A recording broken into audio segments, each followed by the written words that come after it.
Godot Wild Jam number 47 has just wrapped up and the results are in. The theme was Symmetry, with optional wildcards, unusual look, where you're encouraged to use a weird art style in your game, not twice, where repeated mistakes cost more, and inventory limited, so that the player has to choose wisely what to keep. Whenever I play the entries from the jam, I'm just blown away by the creativity and the talent on display. Everyone who actually finishes a game and submits their entry is a winner in my book. Let's have a look at some of the fan favorites. GameDev Journey. With the theme of Symmetry, you can imagine that a lot of the games are going to be puzzle-based.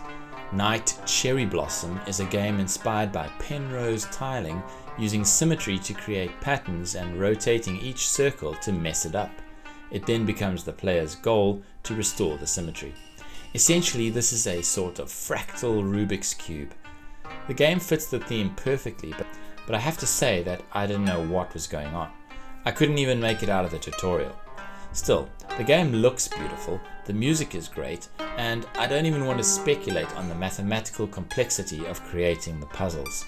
Amazing. Nebula M9 is another symmetrical puzzle game which I found to be really engaging. I actually understood what I had to do in this one, and it was really fun working out how to solve each puzzle. This is a cosmic game about mirrored symmetry containing 9 handcrafted levels. You need to collect all the gems using both the blue and red lines, and then finish the puzzle by returning to your starting position. Gameplay rules the day again. It's amazing what can be done in a minimalistic style. This is really just a great, fun game, and I encourage you to give it a try for yourself. Simmetry is a black and white puzzle platform game where you can invert the colors on the screen to help you reach the checkpoints and complete the level. This is a really creative little game where you play as a triangle traversing through a series of simple puzzle levels involving symmetry.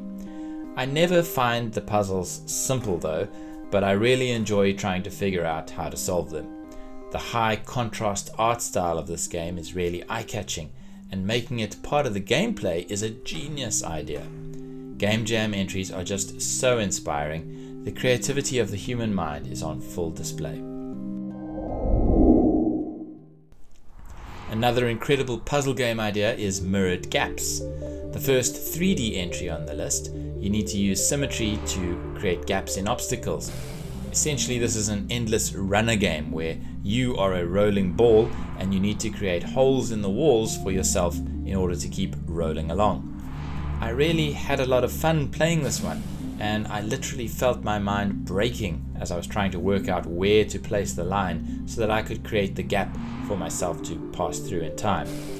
Amazing how fun can be created by putting a little pressure on the player. Who knew that such a beautiful looking pixel art precision platformer would come out of a game jam based on symmetry? Level Renner looks gorgeous and plays incredibly well. I love the inverted gravity when you fall off the platform and the slingshot effect you get when it sends you right side up. Interestingly, this game is made by a team of developers at the large cloud hosting company Hertzner. They do game jams and all sorts of interesting things. Great to see Godot making its way to the mainstream like that. Weight of Worlds is another creative idea. Worlds are falling from above and you need to stop them from crashing into Earth by catching them on a big balance beam. You must balance the weight of the worlds on this rudimentary defense system by moving the beam left or right and tilting the sides up and down. If you match 3 of the worlds, then they will miraculously disappear. Now, there's no win condition, but there is a race to get the high score and be at the top of the leaderboard. Well, I hope that you enjoyed the selection of games this week, and please do join me again next time.